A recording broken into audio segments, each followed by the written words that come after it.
Hi, you're listening to the Real Work Stories podcast, and I'm your host, Benjamin. If this is your first time tuning in, thank you. And if you tuned in before, welcome back. Now, this is the podcast where I talk about all things customer service, from the customer to the corporation and everything in between. But before I get started, I got to say thank you to everyone for all your support for the podcast.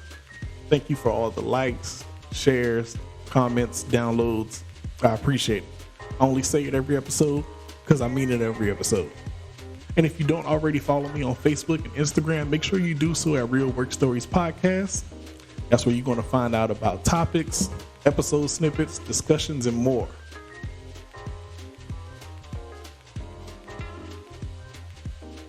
And this episode is dedicated to all of the people who do things with their accounts and then try to call in and blame us for doing these things that we just straight up didn't do, didn't have anything to do with, wasn't even think about it, and didn't even know it happened until you decided to call.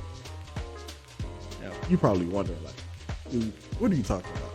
I'm glad you asked.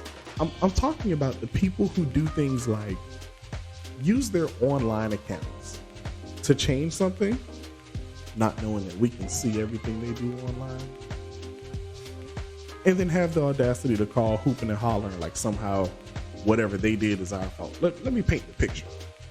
So I've had customers who will go online.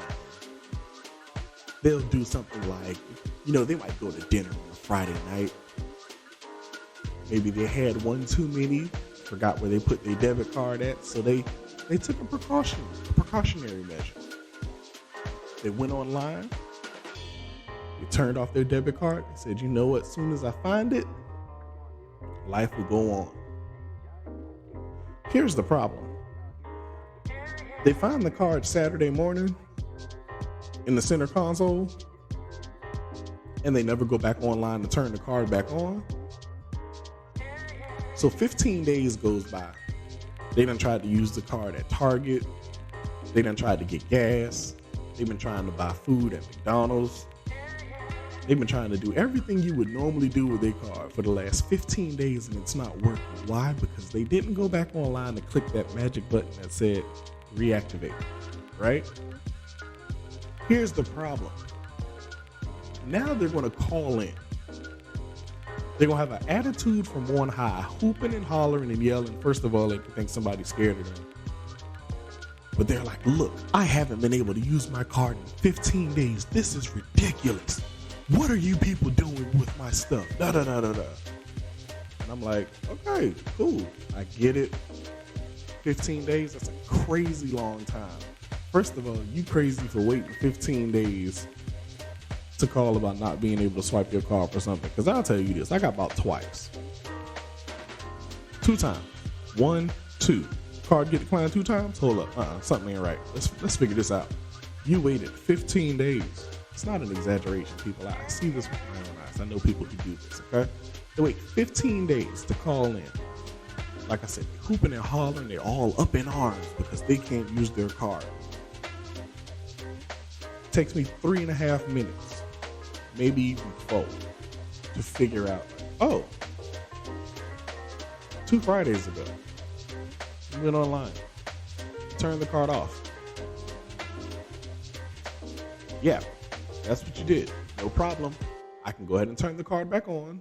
Or, if you want, I can show you how to do it. So next time this happens, you won't have to worry about it. Which option do you want? Now, here's the thing. If you somehow managed to turn the card off originally, I don't understand why you didn't see that little button that was right beside it. Because that's where it is. It's always the button right beside it. Anyway, that's neither here nor there. No pun intended about where the buttons are, here or there. Anyway, but here's the best part about how these conversations usually end up going. At this point, they're angry. I would say rightfully so, but I don't know if I agree that they're rightfully angry when you did this, not me. You turned your card off and didn't turn it back on. That's not my fault in any way, shape, form, or fashion. But regardless, they're in here or they're calling in. Like I said, they're upset, they're hooping and hollering, and it's like, you could just let me fix it. That's the simple thing. Just say you want the car turned back on. Cool, I'll turn it back on.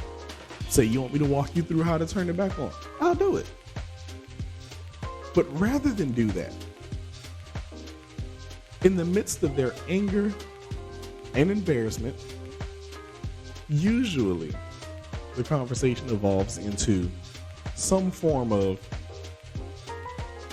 well, one of your employees must have logged into my account to do this because I wouldn't do that.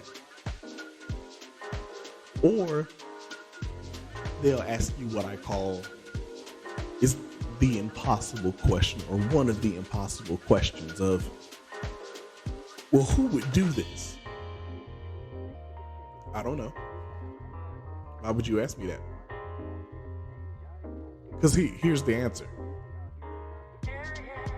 You did it. And if you didn't do it, either you gave your username and password to somebody and they did it, which when I asked them that question, they say no, they've never given their password out to anyone. Okay, cool. So that brings us back to either you did it, or maybe you've been legit hacked. Maybe. Just maybe. Maybe. I doubt it. But maybe. Because here's why I say I doubt it.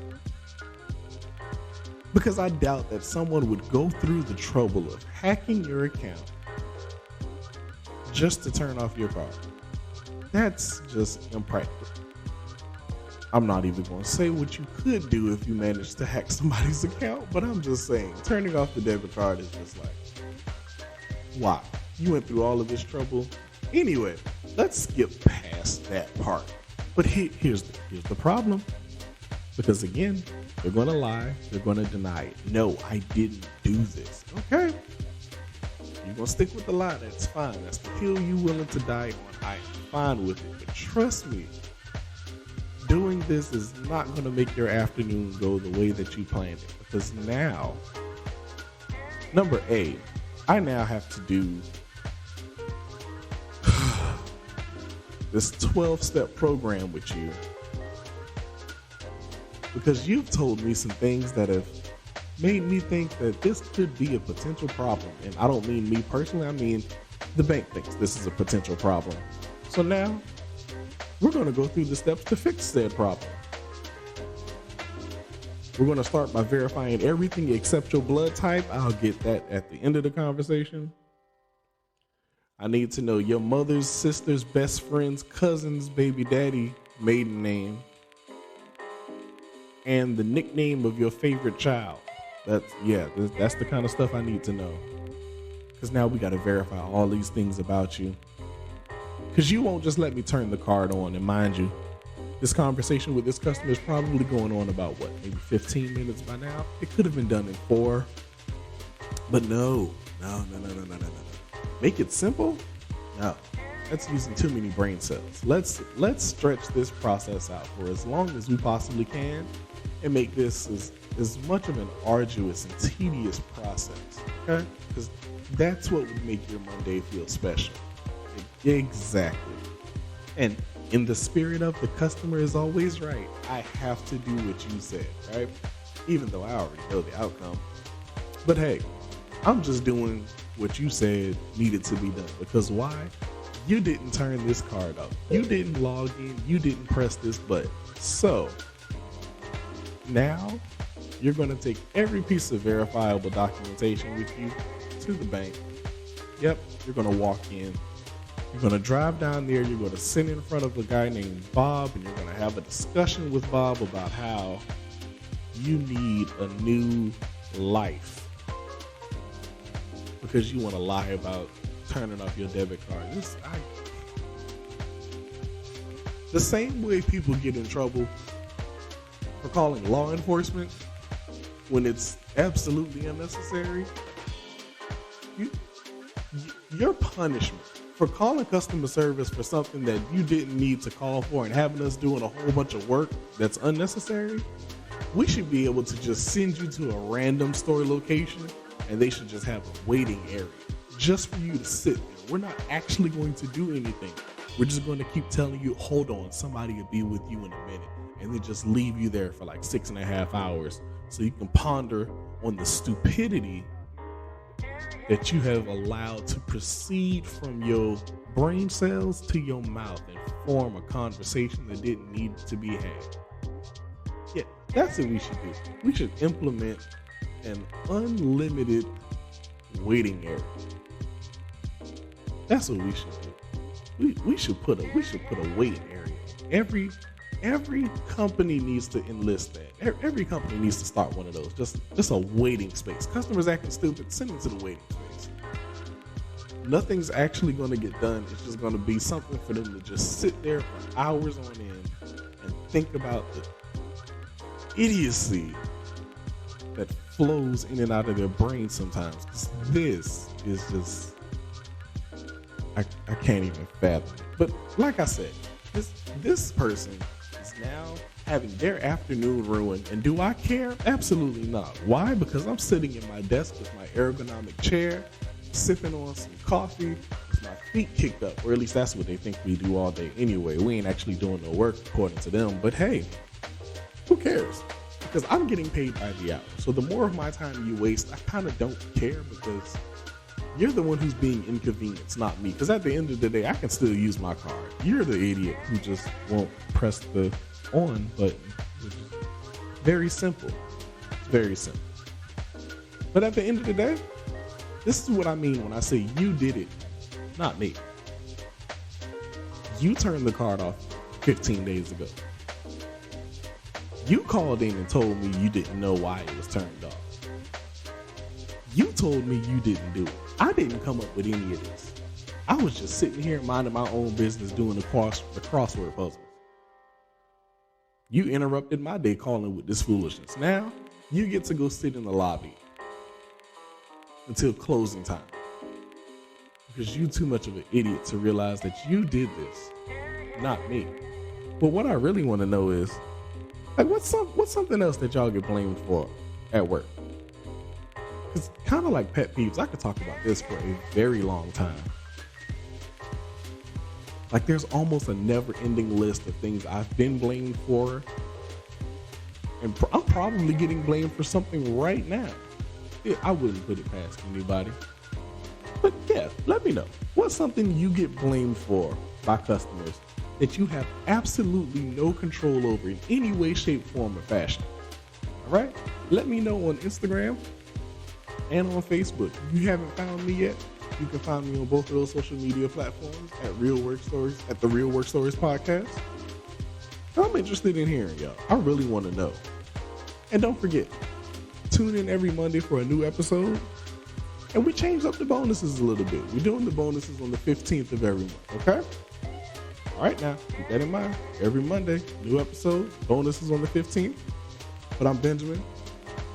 Thanks for tuning into the Real Work Stories Podcast. Catch you later. Holla.